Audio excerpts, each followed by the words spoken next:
In 1965, a 16-year-old girl endured one of the most senseless and brutal tragedies in Americans' history. Not at the hands of a stranger, but inside the very home where she was supposed to be safe. Her name was Sylvia Likens, a teenager full of life, dreams, and innocence. But her life would take a dark turn after she was left into the care of a woman who turned her very home into a house full of horrors. What followed was weeks of torment and abuse so disturbing that even seasoned investigators struggled to comprehend it.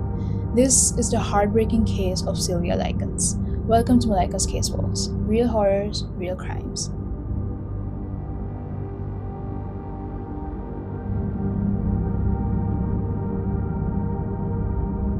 Sylvia Mary Likens was born on January 3, 1949 in Lebanon, Indiana.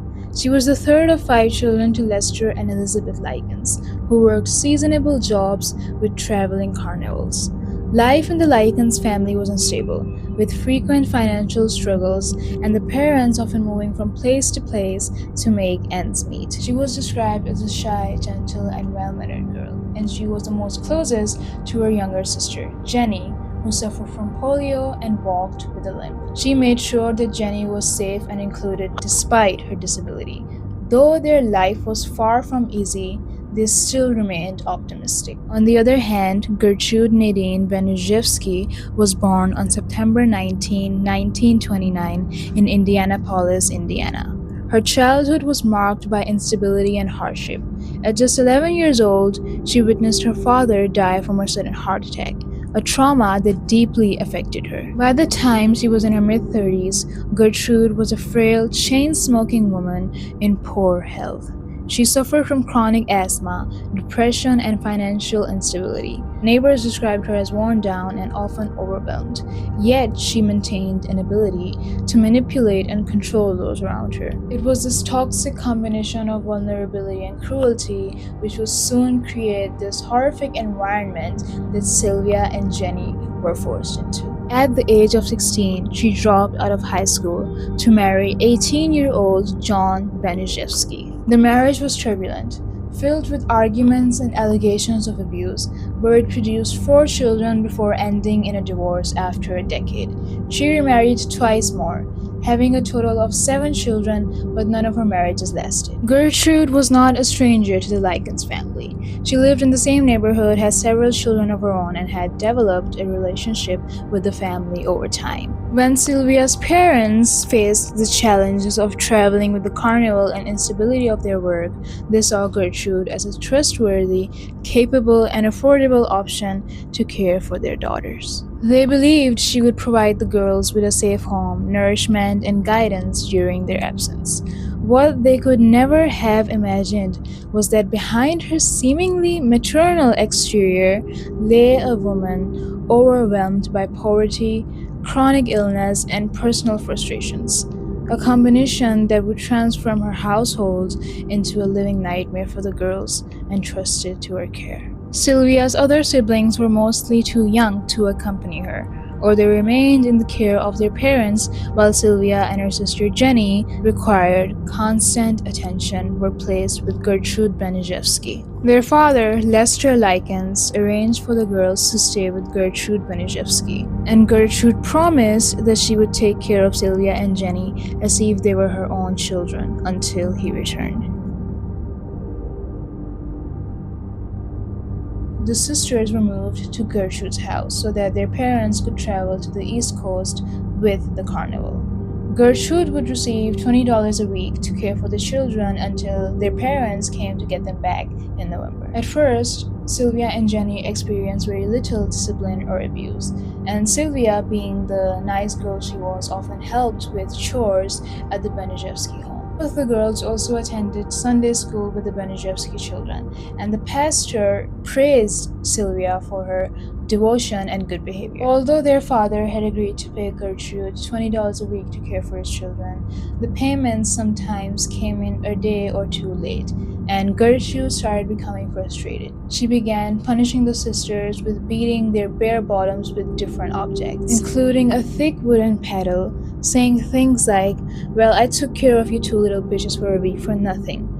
In late August, both girls were beaten about 15 times on the back with a paddle after Paula, who was Gertrude's daughter, accused them of eating too much food at the church supper the Benishevsky children had attended. By mid August, Gertrude had started focusing most of her attention on Sylvia, and she was beating her and starving her over little things. By mid August, Gertrude began focusing her abuse on Sylvia, likely out of the jealousy of her youth, looks, and the respect she showed to others. According to later trial testimony, this abuse usually happened after Sylvia and Jenny returned from school, as well as on weekends. Sylvia was beaten and starved, often forced to eat leftovers or spoiled food from the garbage.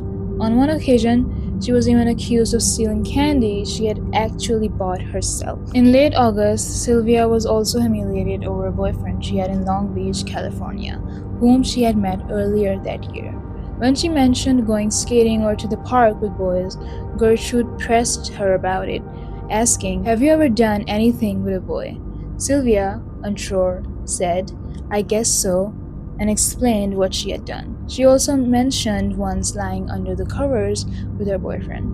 Several days later, Gertrude made a cruel comment saying, "You're certainly getting big in the stomach, Sylvia. It looks like you're going to have a baby." Sylvia thought she was joking and replied lightly, "Yeah, it sure is getting big. I'm just going to have to go on a diet." Gertrude then told Sylvia and the other girls in the house that if they did something with the boy, they would end up having a baby. She then kicked Sylvia in the genitals, and Paula, who was 3 months pregnant and jealous of Sylvia, joined on the attack. She knocked Sylvia off a chair onto the kitchen floor and shouted, "You ain't fit to sit in a chair." Paula Benishevsky was one of Gertrude's older daughters. At the time Sylvia and Jenny arrived, Paula was a teenager and already 3 months pregnant. Her sister, Stephanie, was younger, and both girls were part of the household that Gertrude managed. The Benishevsky children grew up in a home marked by poverty, strict discipline, and their mother's erratic and often abusive behavior. Paula, influenced by her mother's cruelty and possibly by jealousy towards Sylvia, became an active participant in the abuse. Stephanie, though younger, was also involved in tormenting the girls at times, reflecting the toxic environment Gertrude had created in the household. On another occasion, Gertrude, Paula, and a neighborhood boy forced Sylvia to eat a hot dog overloaded with mustard and spices. And obviously, like any other human would, Sylvia threw up, and she was forced to eat what she had thrown up. In what was Sylvia's only act of retaliation, she reportedly spread a rumor at Arsenal Technical High School that Stephanie and Paula Benishevsky were prostitutes, because she was angry at being singled out for similar accusations in the household. At school, Stephanie was jokingly confronted by a boy who said that Sylvia had started a rumor about her. When Stephanie got home, she asked Sylvia about it, and Sylvia admitted she had started the rumor. Stephanie punched her, but Sylvia apologized in tears, which made Stephanie cry as well. Later, when Stephanie's boyfriend, 15-year-old Coy Randolph Hubbard, heard about the rumor, he attacked Sylvia violently, slapping her, banging her head against the wall, and flipping her onto the floor. When Gertrude found out, she beat Sylvia with a paddle. On another occasion, Paula beat Sylvia so hard in the face that she had broken her own wrist, having aimed blows at Sylvia's teeth and eyes. She later used the cast on her wrist to continue hitting Sylvia. Gertrude repeatedly accused Sylvia of being promiscuous and that she was involved in prostitution, sometimes ranting about women's filthiness. At times, Gertrude forced Jenny to hit Sylvia, and if Jenny ever refused, she was punished as well. Coy Hubbard and several of his classmates frequently visited the Benishevsky residence to both physically and verbally torment Likens, often collaborating with Benishevsky's children and Gertrude herself. With Gertrude's active encouragement, these neighborhood children routinely beat Likens, sometimes using her as a practice dummy in violent judo lessons, lacerating her body, burning her skin with lit cigarettes in excess of 100 times, and severely injuring her genitals. To entertain Gertrude and her teenage accomplices, Sylvia was forced to strip naked in the living room and penetrate herself with a glass Pepsi bottle. Gertrude stated that this act of humiliation was for Sylvia to prove to Jenny what kind of a girl you are. Gertrude eventually stopped Sylvia from going to school after Sylvia admitted to stealing a gym suit because Gertrude had refused to buy it for her. For this, Gertrude whipped Sylvia with a white police belt. She then scolded her about the evils of premarital sex and repeatedly kicked her in the private area, while Stephanie defended Sylvia, shouting she didn't do anything. Gertrude also burned Sylvia's fingerprints with matches and whipped her some more. A few days later, Gertrude whipped Jenny with the same belt after she reportedly stole a single tennis shoe to wear on a stronger foot. The sisters were too scared to tell their family or the school about what was happening to them, since they feared that it would make things worse. Jenny, in particular, was more frightened, since Gertrude had threatened her that if she ever spoke up, she would be tortured and beaten up just like Sylvia. She was sometimes bullied and beaten up by other girls or classmates in school if she ever mentioned what was happening to Sylvia. Lester and Elizabeth Likens, Sylvia's parents, occasionally came back to Indianapolis to visit their daughters when their travel schedule allowed. Their last visit was on October 5th. During that visit, neither Sylvia nor Jenny showed any obvious signs of distress, likely because Gertrude and her children were present. Almost immediately after their parents left, Gertrude turned to Sylvia and said, "What are you going to do now, Sylvia? Now they're gone."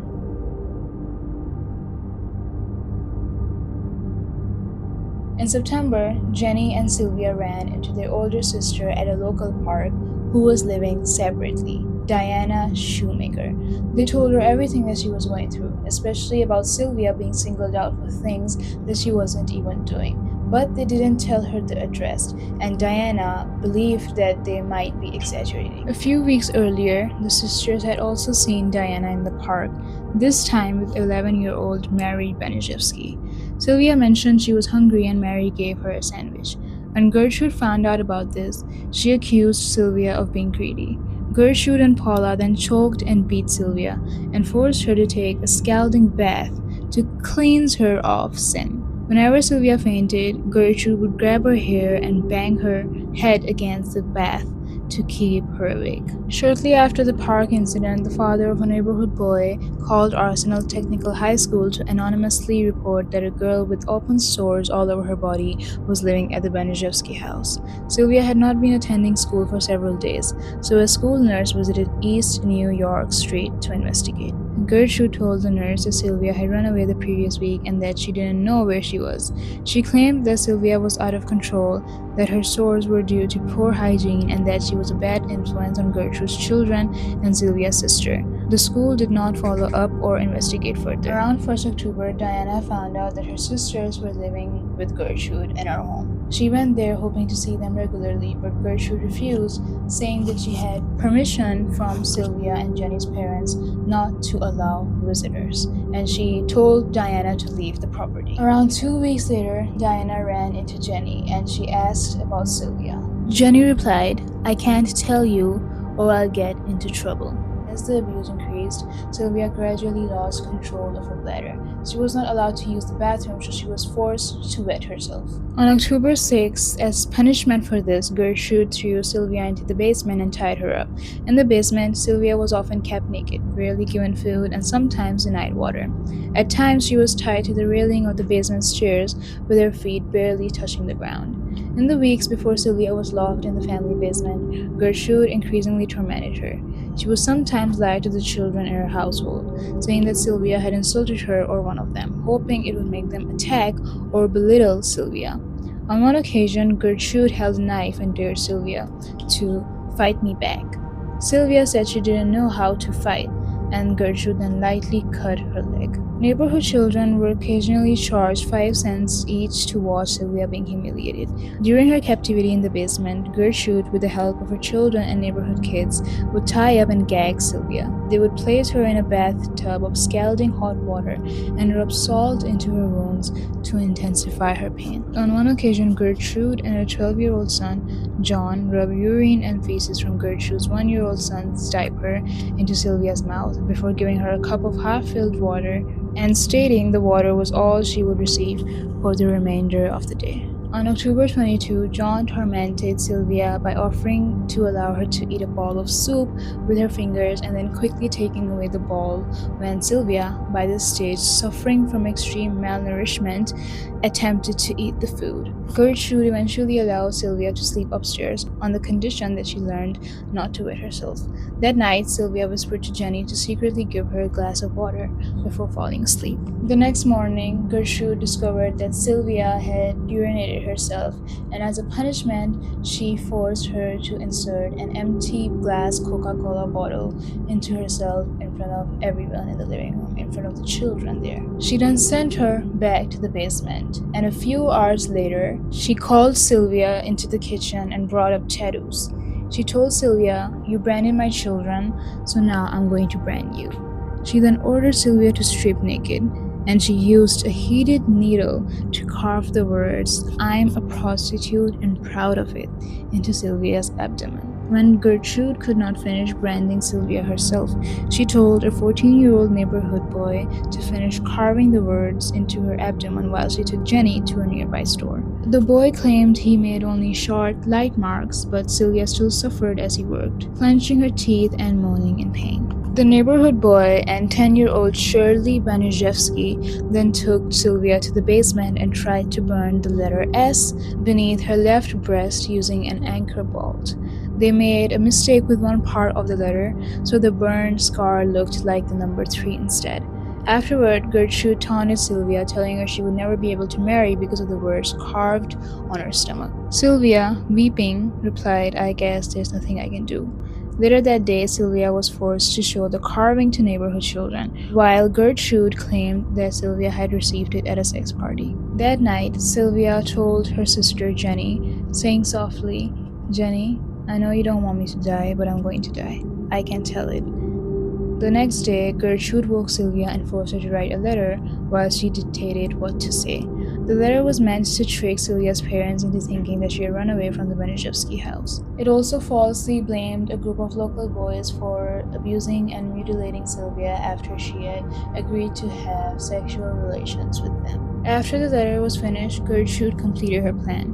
She decided that John and Jenny would blindfold Sylvia, take her to a nearby wooded area called Jimmy's Forest, and leave her there to die. After finishing the letter, Sylvia was tied to the stair railing again.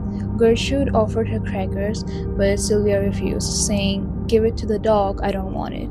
In response, Gertrude forced the crackers into her mouth and then, with John Banishevsky, beat her especially around the stomach.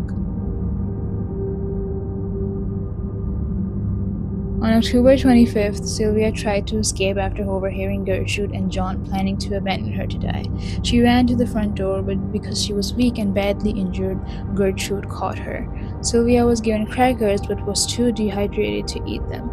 Gertrude then forced the crackers into her mouth and then repeatedly hit her face with a curtain rod until it bent. Hoy Hubbard, Stephanie's boyfriend, took the rod and hit Sylvia once more, knocking her unconscious.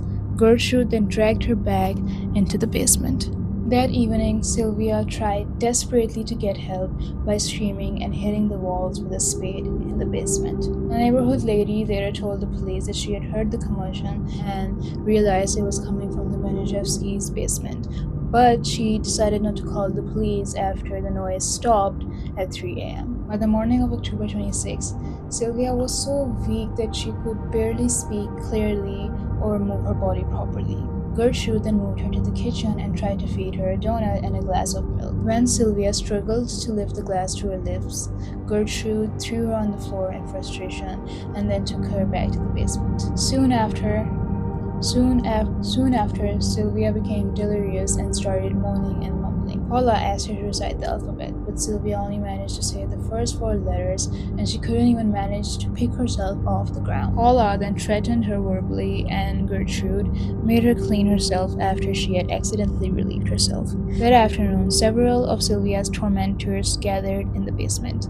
Sylvia tried to point out the faces she recognized. She was given a rotten pear to eat, but could barely bite it because of her loose teeth.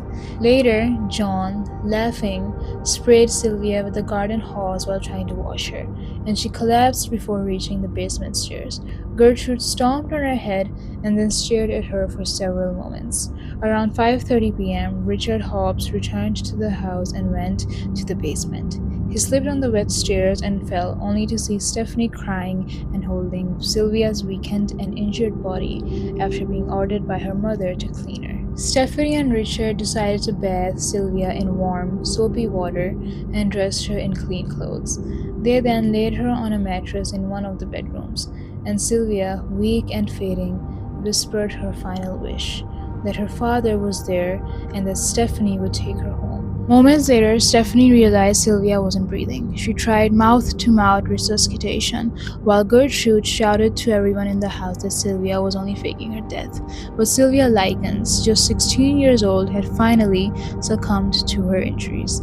When Sylvia didn't move, Gertrude struck her lifeless body with a book, screaming, "Faker, faker," in a desperate attempt to wake her. Realizing she was truly dead, Gertrude panicked and told Richard Hobbs to call the police from a nearby payphone. At about 6:30 p.m., police arrived at the Benjeski home.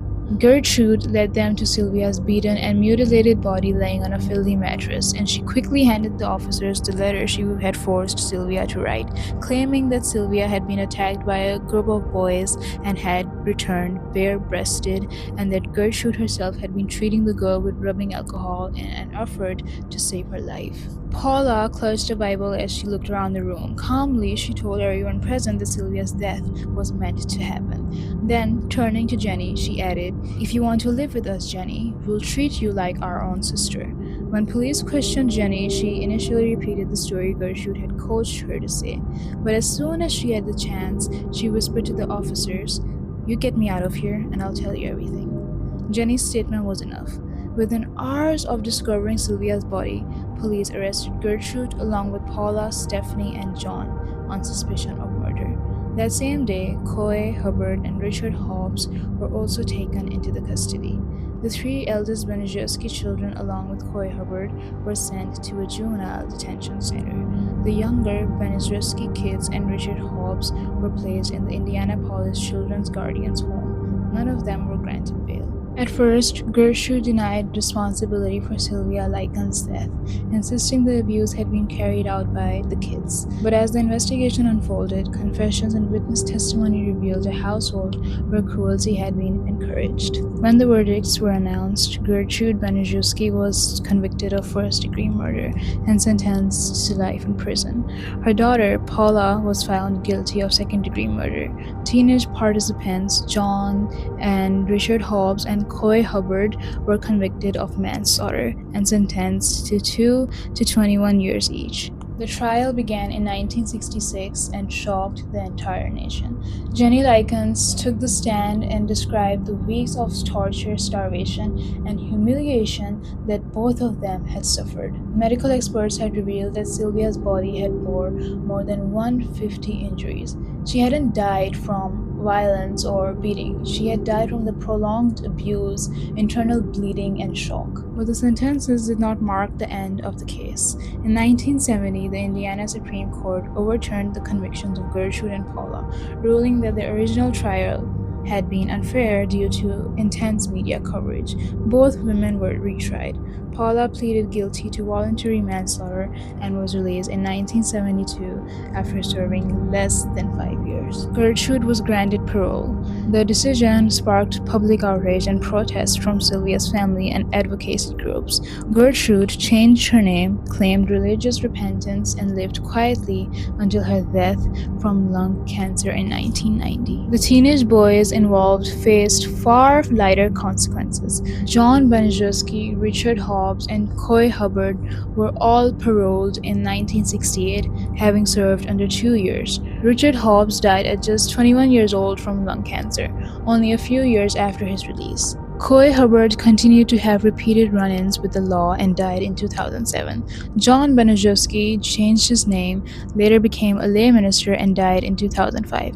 Stephanie Benuszewski, who cooperated with prosecutors, was acquitted. She went on to become a teacher and lived under a different name. In the end, many believed justice fell short. Sylvia Likens suffered for months, yet most of those responsible returned to normal lives within years. What remained was public outrage, lasting trauma for survivors like Jenny Likens, and a case that forced America to confront how easily abuse can thrive when cruelty is ignored. Sylvia Likens was only 16. She loved music, she trusted adults, but she was failed by the world in the most brutal way possible. She was failed by everyone who was supposed to protect her. Her life was stolen, but this case raised awareness and forced the world to look at child abuse differently. Remember Sylvia not only for the torture she endured, but also for the life that was stolen